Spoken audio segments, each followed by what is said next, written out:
After weeks of protests, Yemen's Shia Houthis now say they'll start blocking roads and to occupy government buildings. What does this mean for Yemen's transition? And is there external interference? This is Inside Story.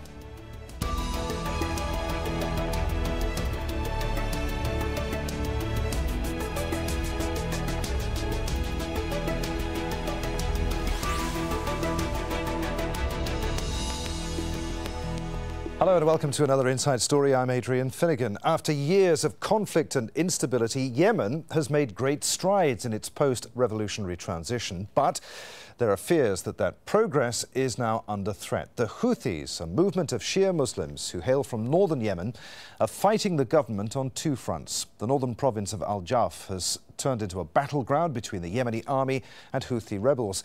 And in the capital, Sana'a, a campaign of civil disobedience and protests have brought the city to a standstill. Al Jazeera's Hakim Al Masmari helps to set up our discussion. It is definitely today an escalation in the mass protest movement led by the Houthis here in the capital, Sana'a. Today they decided to block one of the main roads that lead to the international airport of Sana'a, which is, this is an area where most of the government ministries are located, and particularly the Ministry of Interior. That's definitely a warning message from the Houthis to the government that if their demands are not met, they will definitely escalate. What do they mean by escalation? We're getting different sorts of reports, but most likely we think that the Houthis in the coming days will start occupying government ministries and also blocking most of the main roads of the capital, Sana'a, to completely cripple the capital, to put more pressure on the government to respond to their demands, and particularly to the President Abubakr Hadi. Well, Yemen has a diverse population, mainly of Sunni and Shia religious backgrounds, but the Houthis' demands can't simply be explained in terms of a sectarian divide. The Houthis are Shia, and along with almost all of Yemen's Shia Muslims, belong to the Zaidi school of thought. But this fight isn't about the Shia Zaidis and the government. Yemen's former president, Ali Abdullah Saleh, is himself a Zaidi and fought a long war against the Houthis. In fact, the Houthis have been fighting on and off with the Yemeni military for around 10 years now.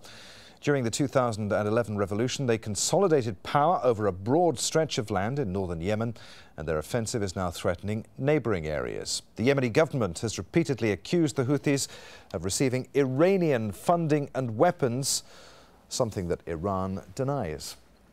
All right, let's bring in our three guests for today's programme. From Sana'a, we're joined by Hakim Al Masmari, editor-in-chief of the Yemen Post. From Tehran, Ghanbar Naderi, political analyst and journalist at Kayhan International. And from London, Abubakr Al Shamahi, a journalist at Araby Al Jadeed.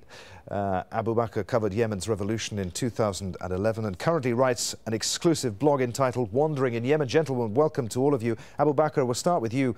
First of all, help us understand what's going on in Yemen right now. This, as we were saying, is far more nuanced than Sunni versus Shia, which is how many of the conflicts elsewhere in the Middle East right now are being framed, aren't they? Yeah, well, that's the problem, unfortunately.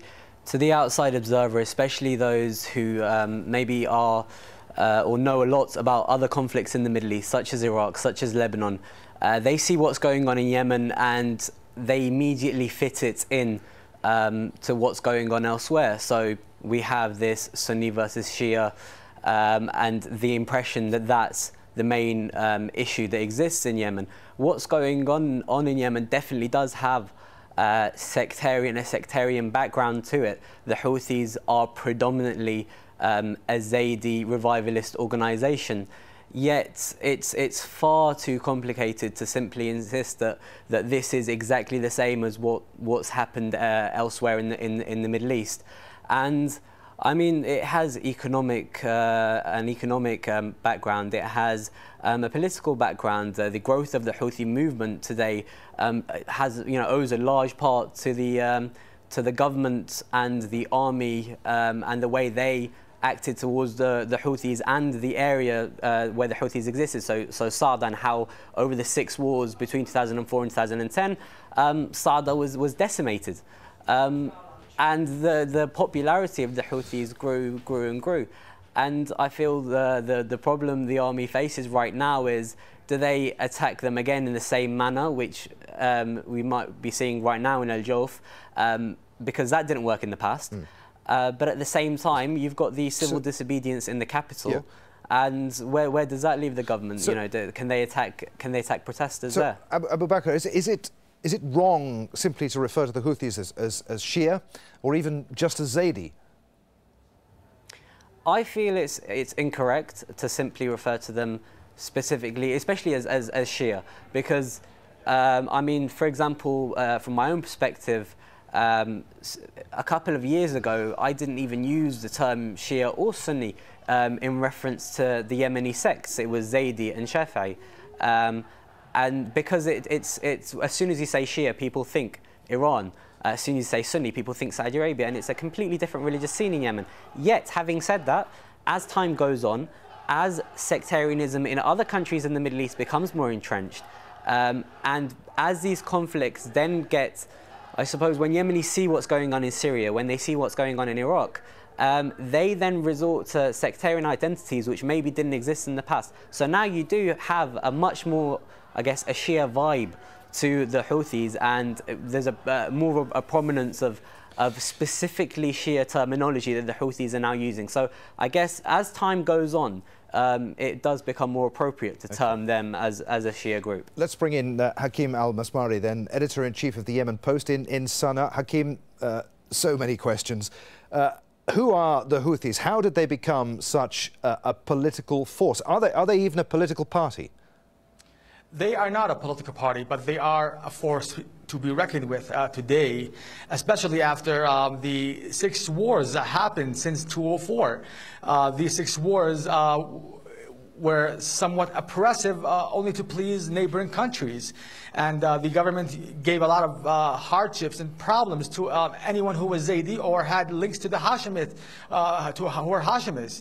So yes, there was some oppression, but after 2009, they joined the revolution in 2011, and that's where their popularity expanded, especially after the call for change. They used this opportunity to spread their message and their loyalship to other areas around Yemen. Today, the protests today, those who are protesting, in my opinion, after observation, over 50% of those who are protesting with the Houthis are not Houthis. They're Houthi loyalists who are feeling that their Houthis are asking for their calls. They're talking on their behalf. For one example, President Hadi over the last 3 months has not given one speech to the people. He has only met with high officials, parliamentarians, ministers, tribal leaders, etc., but has never talked to the people or gave a speech to the people over the last 3 months. Whereas the Houthi leader has only talked to the people. He wants to be their voice, and the void by the government of not responding or even considering talking to the voice or reaching out to the people has made the Houthi very close to the people, even though they are not Houthis. Okay, so they have wider support within Yemen. I just wonder how that translates into power and influence, and what exactly their beef is with the government. Not just this government, but the previous one, going right back as far as you say, 2004. The areas around Sana'a are mostly Zaidis, and they were easily taken under Zaidi control. Yeah. Let alone Amran and JAWF and Sada, etc. But these areas around Sana'a are very ruthless tribes who are very powerful and have weapons and have been put aside by the government over the last decade or so. They were ignored by the government when it comes to infrastructure projects, etc. So they feel that their voice was also missing, and they also joined the Houthis. So now you have hundreds of thousands of people protesting in Sana'a, all from all provinces, those who feel that they were ignored by the government over the last 10 years, and especially after the uprising in 2011, where all the officials who went into parliament or in government, did not work in favor of the people. So you have a party today who, after many years of hardships, are not seeking any advantages for themselves. The Houthis do not want any part of the government. They only want to work in favor of the people. That's what's scary to the government. They know that the Houthis are refusing any role in government or any post. All right. Ghanbar Naderi in Tehran, we'll bring you in just a moment. But first, I want to go back to Hakim to Abubakr, I'm sorry, in London. The Houthis don't recognise the state of Yemen or its constitution. Is that right? No, I mean, I think one of the main criticisms, one of the main arguments used against the Houthis is that they want to bring back the imamate that used to exist in Yemen before the 1960s in this kind of religious state. Personally, I think that's exaggerated. I don't think they do want that. Having said that, I mean, I've gone up to Sada, and the flags that are there, you know, inside in the Houthi-controlled areas are their own flags. Rarely does one see a Yemeni state flag. I mean, just to touch on what Hakim said as well. I think the main problem the anti-Houthi groups or the groups have faced is that instead of targeting the Houthi policies or things they've done or you know, possibly what their points that are incorrect to do with the current crisis. Instead, they focused on the sectarianism. So a lot of the terminology used against the Houthis now, a lot of the criticism is things like, you know, Iranian stooges, Shia this and Shia that. And it puts a lot of people off, you know, instead of kind of targeting their actual policies, what they're talking about now. So stuff like the subsidies that the Houthis are against. Instead of the government trying to explain to the people why they may want to take away subsidies and how actually subsidies seem to benefit the elites a lot in Yemen, instead of doing that, they've simply said, well, the Houthis, you know, they don't want the Republic and they want Iran to take over Yemen and all these different arguments that most Yemenis don't buy. All right, let's bring in Ghanbar then, who joins us from Tehran. Ghanbar Naderi, those fighting the Yemeni government in the north of the country are sometimes described as pro-Iranian fighters. Are they? Does Iran support them financially or logistically? Well, if that is the case, as the president of Yemen yesterday tried to give the impression that Iran is financially and militarily supporting the opposition in Yemen, I think he's better off coming up with some solid evidence. He has to substantiate his claims that Iran is indeed interfering in Yemen's internal affairs. But that is not the case. Iran does support popular demands, legitimate demands, peaceful demands for political inclusion and, of course, end of corruption. But Iran doesn't seek or wish to interfere in Yemen's internal affairs. Besides, my argument is that Iran doesn't have the tools, the necessary tools to do just that. So let's just scratch the surface. I think we now face two key issues in Yemen right now. One is the inability of the Yemeni government to adjust its politics to the changing global issues right now. At the same time, its inability to respond to the associated economic challenges. These two key issues are the ones that the Yemeni government hasn't been able to address. So we shouldn't be surprised that to hear that they are coming up with all kinds of accusations and allegations against Iran. Iran doesn't wish any harm on its neighbors. So Ghanbar, Iran isn't channeling weapons to the Houthis through Eritrea, for instance? Well, I mean, look at the situation in Iraq. Look at the situation in Syria, and for that matter, in Libya. Who is fueling, you know, sectarian violence in these countries? The answer is very, very clear. It is the American empire of chaos and its two regional allies. They are the ones that started the sectarian violence in these countries, and they are to be blamed. I think what is going on in Yemen is very similar to what happened in Iraq. Both governments failed to include every political affiliation in those countries, and now they are paying the price. I think they should learn, they should take some lessons from Iraq, especially from the government of Nouri al-Maliki. They have to include these so-called Shia protesters, or whatever you call it, in their political sphere, because if they don't do that, I don't think anything else is going to happen to Yemen except what we see in Syria and, of course, Iraq.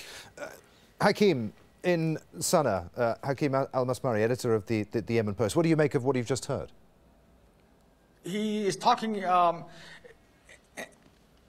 with complete logic, except for one point which I object, is that the Houthis, they do have some support from Iran, but not the support that people think it is. It's more logistical, more consultancy, advisory, media support, more of policy tactics, how to react. And it's more of an advisory role rather than what is happening. And the support of the Iran to the Houthis is not direct. It's not through Tehran. It's through Beirut, through their offices in Beirut in coordination with Hezbollah officials. So there is support, but not military support, not fighters. I mean, Yemenis are very fierce fighters. They don't need Iranian fighters to fight in Yemen, or Hezbollah fighters. The Houthis do not need the weapons because they take control of dozens of military bases in Yemen. So they do have the weapons, but what they are taking from Iran is their advice, their experience, and their consultancy. One other example, if there is to an extent, in my view, financial support for the Houthis, the support is not coming with conditions. The Houthis are very strong when it comes to not accepting anything that comes with conditions from any country. So even if Iran is supporting the Houthis, it does not come with any conditions on how to react. The Houthis are very independent in this perspective. Okay. Abubakr Al Shamahi in London, do you agree? I don't want to get too bogged down in this issue. I want to move the conversation on here, but one final question to you on the subject of Iran. Do you agree with what you've heard, that Iran isn't meddling in Yemen's affairs? I mean, I think Iran is meddling in Yemen's affairs. I mean, it would make complete sense if it were, considering Yemen's position on the southern border of Saudi Arabia, considering that the Houthis do exist bang on the Saudi border with the Yemeni border with Saudi. So you know, if I were the Iranian regime, I'd want to be involved with the Houthis, definitely. I think, like Hakim said, it is indirect. A lot of it is coming through Beirut. If you look at the Houthi TV channels, you know, they broadcast from Beirut. There's a lot of symmetry and similarity with Hezbollah's channel Al Manar, and you know those things exist. And in my conversations with Houthi officials, there is, you know, they admit that money does come from Iranians, but not from the government. So okay, more kind of individual donors, and that kind of thing. But there is Iranian involvement definitely in Yemen and with the Houthis. Stuff like supplying weapons and that kind of thing is unsubstantiated and I think unconfirmed. But there is definitely involvement.